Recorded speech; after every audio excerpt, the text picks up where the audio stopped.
I am back with another video, and today I want to talk about the power of our words and our thoughts. I feel like a lot of times we have situations that go on with us in life because of how we think and how we speak.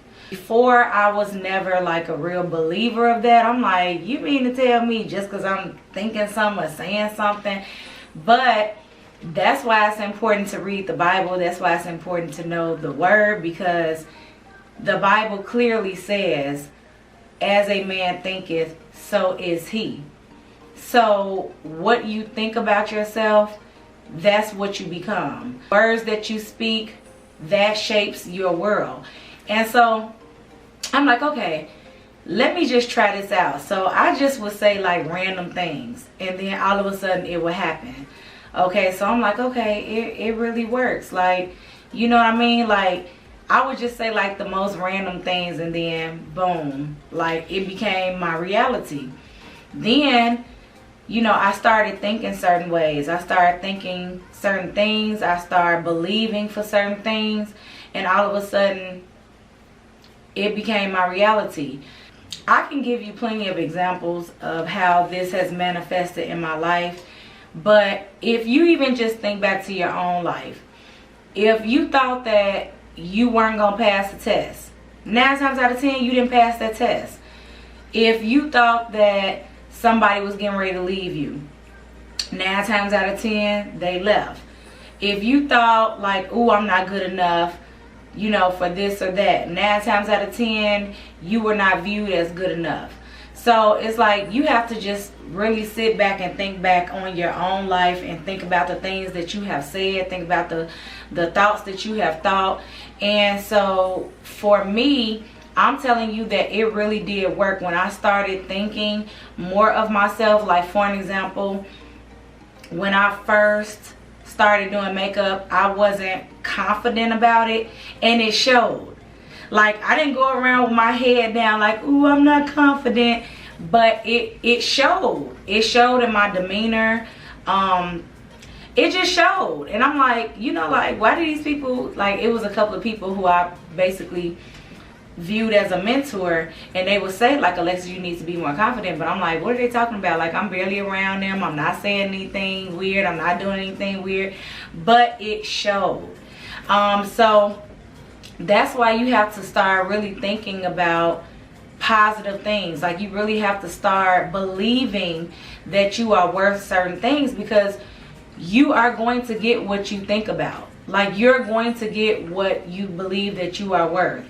And it just goes with life's experience, if you ask me, because again, like I said, I started paying more attention to what I was saying, what I was thinking. And then, okay, so some of y'all are probably thinking like, well, I don't know how to wake up and just change my thoughts. You don't wake up and just change your thoughts. You don't. Let me tell you how I started changing my thoughts. I started listening to positive messages all the time. I started journaling. I started reading more. I started surrounding, you know, you're gonna have to slowly but surely pluck off certain friends, which is not like the easiest thing to do, but you'll just know when it's time. Basically, it's not like something you have to think about, like, oh, I'm about to cut off John, or I'm about to cut Tasha off, or whatever. Like, no, just over time you will just know when it's time. And that comes with prayer, which is like the main thing. A lot of us, I don't know why, but we seem to be intimidated by prayer. Now, don't get me wrong, like, I don't consider myself a prayer warrior. Like, I'm just all day in prayer. Like, some people say they spend all day in prayer. They pray as soon as they wake up. They pray throughout the day. They pray while they're driving. They pray before they, like, I don't really, I mean, let me put it like this. Our ideas of prayer will stop us from praying. Like, we don't have to be like, I know, Father God, and this and that, and this and that. Like, I think that we put dramatics on prayer. It's not. It's a conversation, just like what I'm having with you now. And so I talk to God throughout the day, but I don't like get on my knees and pray or warrior in prayer all throughout the day. You know what I mean? But I talk to God throughout the day. Like, yeah, if I'm driving, something might hit my mind to say to God, or I might just suddenly be thankful for something, like, and I thank God for it or whatever. So if you think about it as a conversation between you and the Lord, you don't have to come with a certain mannerism and hucking and bucking and spitting and speaking in tongues. Like, you don't have to do all of that. You just need to talk to God like you would one of your friends. Like, you have to think about it. We are his children. So whenever, like, when you have something to say to your mother or your father or your child or whoever, your husband, wife, you just go and say what you need to say to them. It's the same thing with God. It's the same thing. Like, we just need to go and say to him what we need to say. With that being said, I just challenge you all to just start trying to talk to God more. And if you really want to up the ante, try to read the Bible. And if you really want to up it even further, keep a grateful journal. That's the one thing that changed my life. I started watching a lady named Terry Savelle a couple of years ago. And then next thing you know, and I almost didn't watch her because I'm like, oh, this white lady, and I'm not discriminating on anybody's race. I'm just saying that's what I was thinking. I'm like, this white lady with this high-pitched voice. I'm like, I almost clicked her off. But something in my spirit, in my shondo, okay, told me, do not click this lady off, okay? And I'm so glad I didn't. She has challenged me in ways that I never would have opened my mind up to just on my own, and that I didn't really open my mind up to even through going through church. Going to church. Like, I love my church. I love my pastor, which I haven't been there due to my church was shut down because it's a large church.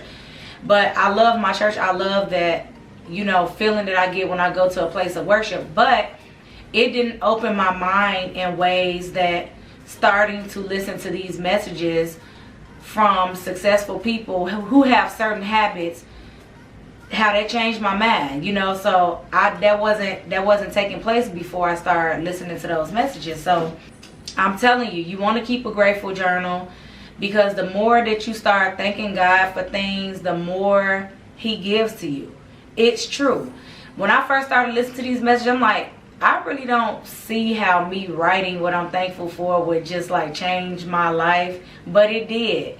It changed the way that I think. It changed, I felt like I've always been a grateful person. But when you actually start writing to God, like the things that you're thankful for, you realize, even when times get tough, like I used to always say, it's always somebody worse off.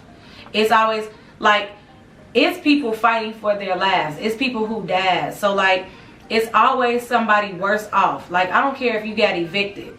It's always somebody that's worse off than that. I'd rather get evicted than to be on a hospital bed being told I have a week to live. Like, you get what I'm saying? Because you can always bounce back from an eviction. You can always bounce back from losing a job or losing a spouse, or, your boyfriend, girlfriend broke up with you. Like, those are things that's, yeah, it hurts, but it's really minor in the grand scheme of things. And that's what I kind of want y'all to realize. So it's nothing that you can't get past. It's nothing that's worse than dying, okay?